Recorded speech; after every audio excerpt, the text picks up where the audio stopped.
All in one @dream পাই আপনাদের সকলকে অনেক অনেক স্বাগত জানাই। আশা করি সকলেই ভালো আছেন। এখন বাজে প্রায় রাত 9টা। তো এতক্ষণে আমি কমপ্লিট করলাম ফার্মের ব্রুডিং, কারণ আমি চিক্সটা অ্যাকচুয়ালি নিতে চাইছিলাম না, এখন আরও বেশ কিছুদিন পর নিতে চাইছিলাম। যদিও এখন রোদের প্রচণ্ড তাপ, যে কারণে এখন যারা চিক্স নিচ্ছেন তারা কিন্তু নির্ভয়ে নিতে পারেন, কারণ ভবিষ্যতে আর আপনাদের ফার্মে কিন্তু এখন বর্তমান যা পরিস্থিতি তাতে করে ভাইরাস ইনফেকশন আসবে না। কারণ এখন যা রোদের তাপ, এই রোদের তাপের মধ্যে কোনোভাবেই ভাইরাল ইনফেকশনটা আর স্টে করবে না, তাই কোনো ফার্মে ভাইরাল ইনফেকশন আসার কোনো সম্ভাবনা নেই। কিন্তু আমার অ্যাকচুয়াল সমস্যা হচ্ছে, এখন যেহেতু ঝড় বৃষ্টি হচ্ছে, আজকে দিনের দিকে বিকালের দিকে আমাদের এখানে প্রচণ্ড পরিমাণে ঝড় শিলাবৃষ্টি হয়েছে। তো অ্যাকচুয়ালি এই ঠান্ডার মধ্যে চিক্সটা নেওয়াটা ঠিকঠাক হতো না। তো যে কারণে আমি চাইছিলাম, যেহেতু নিম্নচাপ আছে এখন আমাদের এই ওয়েস্ট বেঙ্গলের সাইডে, তো এখন আমি চাইছিলাম কিছুদিন পর চিক্সটা নিতে, বাট আমাকে কোম্পানি থেকে ফোর্স করা হয়েছে, আমাকে নিতেই হবে। তো এত রাতে আমি ব্রুডিং কমপ্লিট করলাম, ভোর 4টের দিকে বাচ্চা আসবে।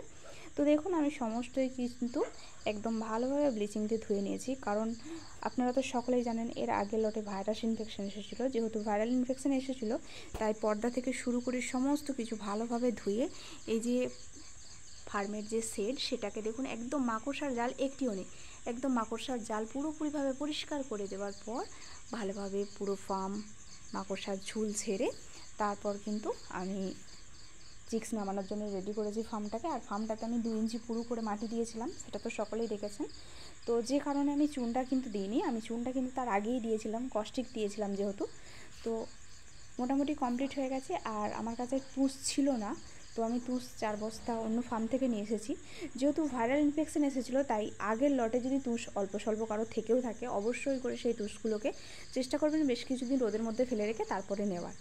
কারণ যেহেতু ভাইরাল ইনফেকশন আসার পর আমাদের ফার্মে যদি কোনো কিছু থাকে, সেগুলোকে যথাযথ পদ্ধতিতে পরিষ্কার পরিচ্ছন্ন করে তারপর সেটাকে ব্যবহারের যোগ্য করাটাই উচিত।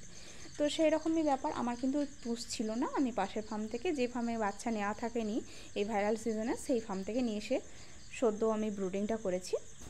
আর এখানে সমস্ত কিছু ধুয়ে পরিষ্কার পরিচ্ছন্ন করে রেখেছি, আর স্প্রেও করে দিয়েছি। আর ব্রুডিংয়ের মধ্যে অবশ্যই করে, এখন যেহেতু গরমকাল, তো গরমকালে যাতে করে ব্রুডিং নিউমোনিয়া বা যাতে করে আপনার ফার্মে মুরগির ইকোলাই জনিত সমস্যা না আসে, তার জন্য কিন্তু লিটারটার মধ্যে তুতে স্প্রে করে দিয়েছি। প্রতি লিটার জলেতে 10 গ্রাম হিসাবে তুতে স্প্রে করেছি। 5 লিটার জল নিয়েছি, যে কারণে এখন রাতের দিকটা আমার লিটারটা একটু হালকা শুকিয়ে যাক, তারপর আমি একদম ভোরের দিকে উঠে পেপারটা বিছাবো। তো এই সমস্ত ব্যবস্থাপনাগুলো সব ঠিকঠাক করার পরেই কিন্তু আমরা চিক্স নিতে পারবো।